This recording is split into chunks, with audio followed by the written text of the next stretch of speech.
युतीच्या तिन्ही प्रमुख पक्षाची समन्वय समितीची बैठक पार पडली।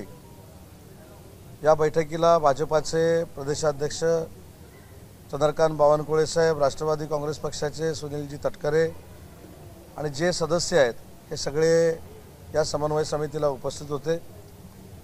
आज जे 2-3 महत्त्वाचे निर्णय या समन्वय समितीमध्ये घेण्यात आले, त्यातला पहिला निर्णय हा पुढच्या आठवड्यामध्ये ज्या विधिमंडळाच्या समित्या नियुक्त करायच्या राहिलेल्या आहेत त्याची नावं अध्यक्षांकडे देण्याचा निर्णय आजच्या बैठकीमध्ये घेण्यात आला आणि पुढच्याच आठवड्यामध्ये त्याच्या नियुक्त्या कराव्यात अशा पद्धतीची विनंती आम्ही विधानसभेच्या अध्यक्षांना करणार आहोत।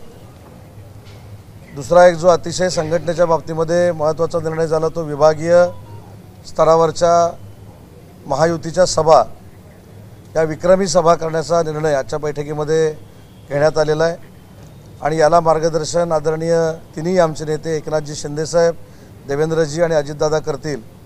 परंतु त्याच्या अगोदर काही आता म्हणजे 2-4 दिवसात त्याची तारीख फायनल होईल।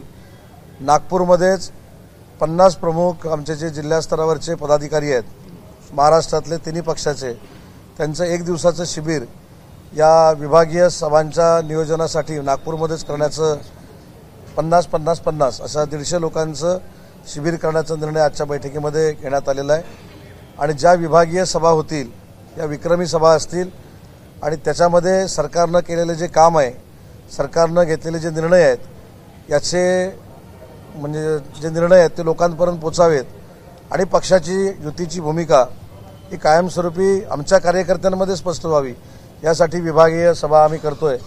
आणि दुसरी महत्त्वाची याच्यातली गोष्ट आहे की या सगळ्या सभा करत असताना केलेली विकास कामं, संघटनात्मक बांधणी, विशेषतः येणारी लोकसभेची निवडणूक आणि लोकसभेच्या निवडणुकीमध्ये मिशन 48 ते सक्सेस करण्याच्या दृष्टीनं आजची समन्वय समितीची बैठक झाली आणि त्या समन्वय समितीला आम्ही देखील सदस्य म्हणून उपस्थित होतो।